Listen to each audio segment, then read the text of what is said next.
शांतिपूर्ण प्रदर्शन करना गुनाह नहीं है, आतंक नहीं है। यह बात किसान बोल रहा है।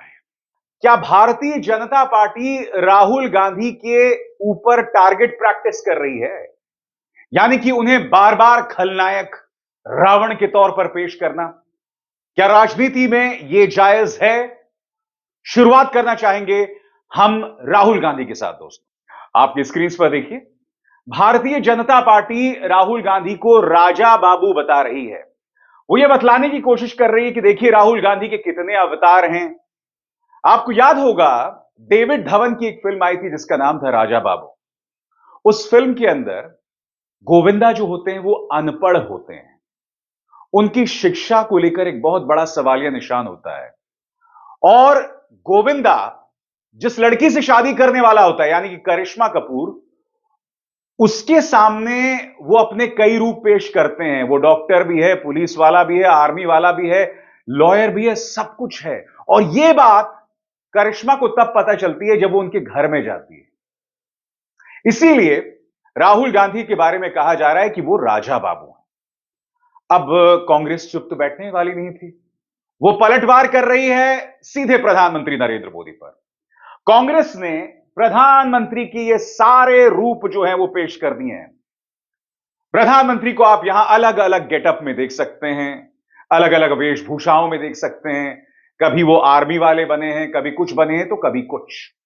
और कांग्रेस कह रही कि भैया सही मायने में राजा बाबू तो प्रधानमंत्री नरेंद्र मोदी हैं। दोस्तों, एक बात मैं स्पष्ट कर दूं, मुद्दा सिर्फ राहुल गांधी को राजा बाबू की तरह पेश करने में नहीं है। मुद्दा यह है कि विपक्ष के नेताओं, जिसमें राहुल गांधी भी शामिल हैं, उन्हें एक खलनायक के तौर पर पेश किया जा रहा है। मसलन भारतीय जनता पार्टी का यह ट्वीट देखिए। इसमें राहुल गांधी को दुष्ट बताया गया है, हिंदू विरोधी बताया गया, और सबसे शॉकिंग, जैसे कि रावण के 10 सिर होते हैं, राहुल गांधी को उसी तरह से पेश किया गया है। राहुल गांधी, उन्हें बुरा, दुष्ट, एंटी हिंदू, ये तमाम चीजें पेश की गई हैं। अब कांग्रेस पलटवार कर रही है। वो 1945 की याद दिला रही है। वो इस कार्टून की याद दिला रही है जिसमें महात्मा गांधी को रावण के तौर पर पेश किया गया है, और महात्मा गांधी के जो बाकी 10 सिर हैं उसमें मौलाना अब्दुल कलाम आजाद भी हैं, नेहरू भी हैं, और सुभाष चंद्र बोस भी हैं। और जो गोली मार रहा है या तीर चला रहा है, उनमें से श्यामा प्रसाद मुखर्जी और सावरकर हैं। और आप जानते हैं 3 साल बाद क्या हुआ था? 3 साल बाद नाथूराम गोडसे ने महात्मा गांधी को मौत के घाट उतार दिया था। इत्तेफाकन ये जो अखबार जहां ये कार्टून छपा था, ये जो अखबार है उसे नाथूराम गोडसे ही निकाल रहा था। कांग्रेस इसे बहुत खतरनाक बता रही है। वो ये कह रही है कि गांधी का इतिहास राहुल गांधी के जरिए दोहराने की कोशिश है। तुलना बेमानी हो सकती है, मगर हम ये ना भूलें कि अगर आप 1947 और 48 के दौर को देखें तो उस वक्त हिंदू महासभा या आरएसएस लगातार महात्मा गांधी के बारे में झूठ बोल रहे थे, दुष्प्रचार चला रहे थे, भड़का रहे थे, बिल्कुल उसी अंदाज में जैसे कि आजकल भारतीय जनता पार्टी का प्रचार तंत्र राहुल गांधी पर निशाना साधता है। सिर्फ राहुल गांधी नहीं, विपक्ष के तमाम नेताओं। कुछ चेहरों पर गौर कीजिए। मनीष सिसोदिया, सुप्रीम कोर्ट ने ईडी से सवाल उठाया कि आपके पास कोई प्रमाण नहीं है, आप किस बुनियाद पर इन्हें जेल में रख रहे हैं। संजय सिंह को उठाकर ले जाया गया। क्यों? क्योंकि संजय सिंह अडानी पर सवाल उठाते हैं, बहुत ही कड़ाई से मोदी सरकार को घेरते हैं। तो क्या इसका इनाम संजय सिंह को मिला है? मगर सबसे शॉकिंग दोस्तों, सुप्रीम कोर्ट लगातार ईडी जिस तरह से विपक्ष को टारगेट कर रहा है, उस पर सवाल उठा रहा है। वो ये कह रहे हैं कि आपको लिखित में देना पड़ेगा। वो ये कह रहे हैं कि आप अपनी ताकत का बेजा इस्तेमाल नहीं कर सकते। और ये तमाम चीजें मैं आपको इसलिए बता रहा हूं क्योंकि कहीं ना कहीं जांच एजेंसीज के जरिए विपक्ष की छवि को तार तार किया जा रहा है। प्रचार तंत्र के जरिए विपक्ष की छवि को तार तार किया जा रहा है। जैसा कि आप यहां देख रहे हैं, राहुल गांधी को रावण के तौर पर पेश किया गया है। आप ये कह सकते हैं कि इससे पहले कांग्रेस ने भी प्रधानमंत्री को, यानी प्रधानमंत्री नरेंद्र मोदी को 100 सिर वाला रावण कहा था। मगर कांग्रेस जिस बात पर जोर दे रही है कि जिस तरह से राहुल गांधी को रावण के तौर पर पेश किया गया है, इससे पहले भी उन्हें पप्पू बताया गया था। अब वो दुष्प्रचार फेल हो गया तो उन्हें खलनायक के तौर पर पेश किया जा रहा है। और हम यह ना भूलें कि कांग्रेस और भाजपा में एक बुनियादी फर्क है। भाजपा अक्सर झूठ का इस्तेमाल करती है अपने विपक्षियों पर टारगेट साधने के लिए, दुष्प्रचार करती है। इनके प्रधानमंत्री कार्यालय में एक हिरेन जोशी हैं, जिन्होंने भाजपा के एक सांसद को बताया था कि ये अभिसार और रवीश क्या कर लेंगे, ज्यादा से ज्यादा 50 लाख 60 लाख लोगों तक पहुंचेंगे। हम तो सिर्फ व्हाट्सएप के जरिए 17 करोड़ लोगों से जुड़े हुए हैं। यह प्रधानमंत्री कार्यालय के एक महानुभव का कहना था। यानी कि भाजपा को अपने झूठ को फैलाने के कई जरिए हैं।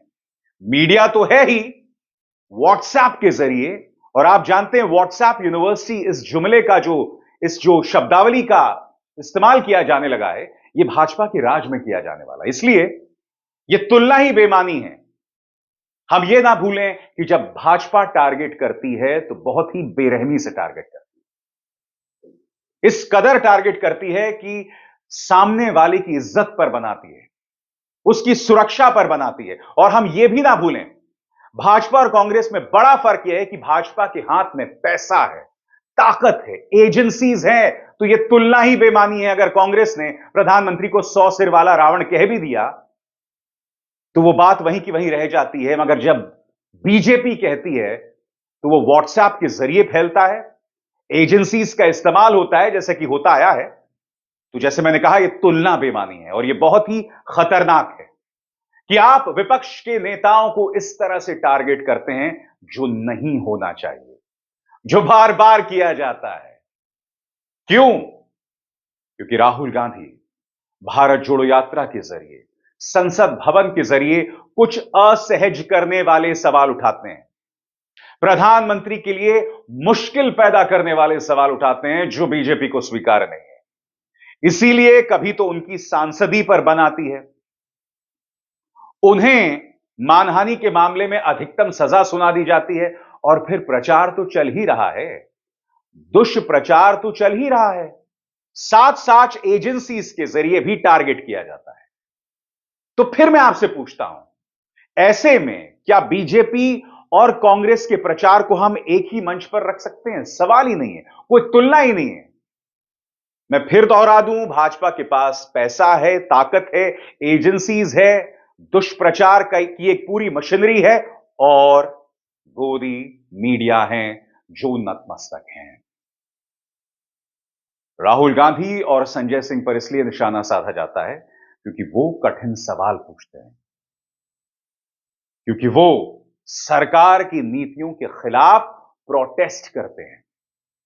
और मैं आपको बता दूं, प्रोटेस्ट करना कोई गुनाह नहीं है। Protest is not anti national. मैं ऐसा आपसे इसलिए कह रहा हूं क्योंकि देश के किसान नाराज हैं। देश के किसान प्रधानमंत्री नरेंद्र मोदी, गृह मंत्री और राष्ट्रपति से मिलने वाले हैं। वो इस बात को लेकर नाराज हैं कि न्यूज क्लिक पर जो दबिश डाली गई है, उसके चलते किसान आंदोलन को आतंक के साथ जोड़ा जा रहा है। दोस्तों, एफआईआर में क्या है, उन तमाम मुद्दों पर मैं नहीं बोलना चाहूंगा, क्योंकि आप जानते हैं मामला विचाराधीन है, उस पर चर्चा चल रही है और मुझ पर भी निशाना है, इसलिए मैं उस पर खामोश रहूंगा। मैं सिर्फ प्रोटेस्ट की बात कर रहा हूं। किसान नाराज है, किसान कह रहा है हम फिर से आंदोलन करेंगे अगर सरकार ने इस मुद्दे पर माफी नहीं मांगी। किसान कह रहा है कि 1 साल तक यह आंदोलन चलता रहा, जिसमें 500 से 700 किसान मारे गए। वो किसान जो तपती धूप का सामना कर रहा था, बारिश का सामना कर रहा था, सर्दी का सामना कर रहा था, जिसमें जैसे मैंने बताया 700 लोग मारे जाते हैं। सरकार को झुकना पड़ता है, कृषि कानून वापस लेने पड़ते हैं, प्रधानमंत्री को यह तक कहना पड़ता है कि मेरी तपस्या में कोई कमी रह गई होगी। मैं फिर आपसे सवाल पूछता हूं, क्या आतंकवादियों के साथ संवाद होता है? पीयूष गोयल, रविशंकर प्रसाद, नरेंद्र तोमर, ये तमाम लोग किसानों से बातचीत कर रहे थे या नहीं कर रहे थे? बताइए, कर रहे थे ना? तो क्या आतंकवादियों से बातचीत होती है? और सबसे बड़ी बात, देश के सामने आके प्रधानमंत्री को कहना पड़ता है कि मैं 3 कानून जो है वापस ले रहा हूं। तो क्या आतंकवादियों के सामने इस तरह से एक 56 इंची सरकार झुकती है? किसान नाराज है, वो कह रहा है कि हम इसे बर्दाश्त नहीं करेंगे और अगर सरकार ने अपनी शब्दावली को वापस नहीं लिया तो हम फिर से आंदोलन करेंगे। मैं जानता हूं शाहीन बाग की मांओं और बहनों में भी वो नाराजगी होगी, मगर वो भी जानती हैं कि अगर वो मैदान में उतर आई तो एक बार फिर उनके धर्म के सहारे उन पर हमला होगा। मगर आज मैं कुछ और कहना चाहता हूं दोस्तों। शांतिपूर्ण प्रोटेस्ट इस देश के लोकतंत्र में हर व्यक्ति का अधिकार है, क्योंकि हमारे स्वतंत्रता सेनानियों ने हमें सत्याग्रह की खूबसूरती, उसका जादू हमें दिखाया है। एक व्यक्ति, एक गांधी के सामने पूरा अंग्रेजी साम्राज्य झुक गया था। यह हकीकत है, यह तथ्य है।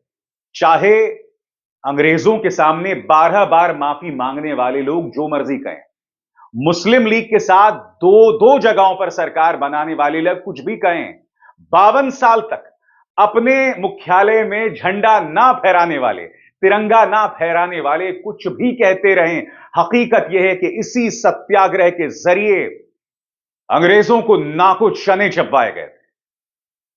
तो ऐसे में अगर सत्याग्रह के इस रास्ते पर चलकर शाहीन बाग में प्रोटेस्ट होता है या फिर किसान प्रोटेस्ट करता है तो क्या गलत करता है? वो एंटी नेशनल कैसे हो गया? वो आतंकवाद कैसे हो गया भाई? ये उसका अधिकार है।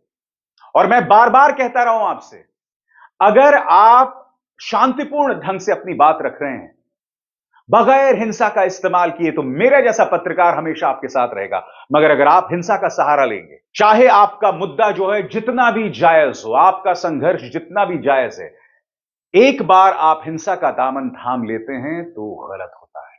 और प्लीज इसकी तुलना भगत सिंह और चंद्रशेखर आजाद से मत कीजिए। आजादी के 2 पहलू थे, एक शांतिपूर्ण अहिंसात्मक और एक रास्ता जो भगत सिंह ने अपनाया। उससे उसकी तुलना मत कीजिए, क्योंकि अब देश आजाद है। हां, लोगों के बुनियादी अधिकारों पर अंकुश डालने की कोशिश की जा रही है, इसीलिए प्रोटेस्ट को एंटी नेशनल और टेररिज्म से जोड़कर देखा जा रहा है, जो नहीं किया जाना चाहिए। ईश्वर अल्लाह तेरो नाम, सबको सम्मति दे भगवान। मैं ईश्वर से यही प्रार्थना करता हूं कि सद्बुद्धि मिलेगी उन लोगों को जो लोग शांतिपूर्ण प्रोटेस्ट को आतंकवाद के साथ जोड़ते हैं। अभिसार शर्मा को दीजिए इजाजत। नमस्कार।